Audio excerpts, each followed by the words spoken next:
देशा देशी न्यूज सुनाता, तेजी से दिया घबराता, तोहरा के याद करी धन हो, एको दानयन न घोटाता। ए राजा सुना ना, देशा देशी न्यूज सुनाता, तेजी से दिया घबराता, तोहरा के याद करी धन हो, एको दानयन न घोटाता। होई भले कुछो परेशानिया हो, ए हो मोरे राजा कसहु तू आजा, देखो तारो तारी कनिया हो। ए हो मोरे राजा कसहु तू आजा, देखो तारो तारी कनिया हो।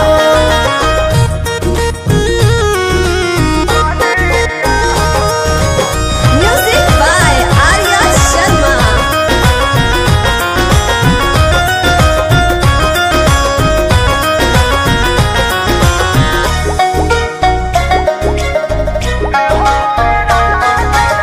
छोड़ दो राजा अब नौकरी के टेंशन, करब गुजारा नून भात से। कपत शरीर में फिकिर तोहर लागल, सुनल बानी न्यूज हमरा से।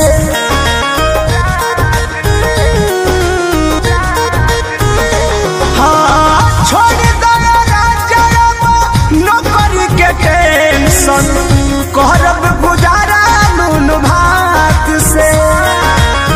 कपत शरीर में फिकिर तोहर लागल, सुनल बानी न्यूज हमरा से।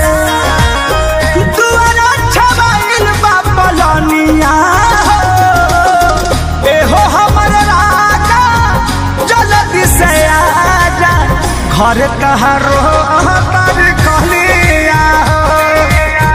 एहो मोर राजा कसहु तू आजा, असरा लगवली तहार धनिया हो।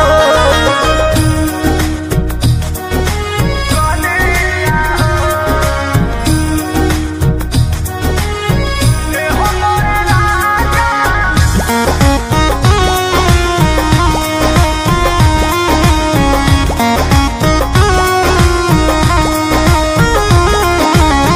कृष्णा का दर्द अखिया सुख नहीं लोर से, माटी बावे और धन सागरी। पिया मोर बोधि रही है नजरी के सोझा, तू ही बड़ा घरा बाके पगरी।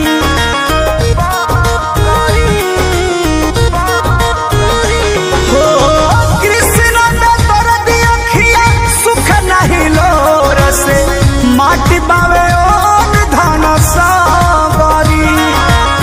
सोनू सैया रही है तू नजरी के सोझा, तू ही बड़ा घरावा के पगरी। रुपया बहार दम बढ़निया हो, एहो मोरे राजा जल्दी से आजा, देखो तार तारी धनिया हो। एहो मोरे राजा कसहु तू आजा, असरा में तारी कनिया हो। देशा देशी न्यूज सुनाता, तेजी से दिया घबराता, तोहरा के याद करी धन हो, एको दानयन न घोटाता। होई भले कुछो परेशानिया हो, एहो मोर राजा कसहु तू आजा, देखो तारो तारी कनिया हो। एहो मोर राजा कसहु तू आजा, देखो तारो तारी कनिया हो। आ जाइए न प्लीज।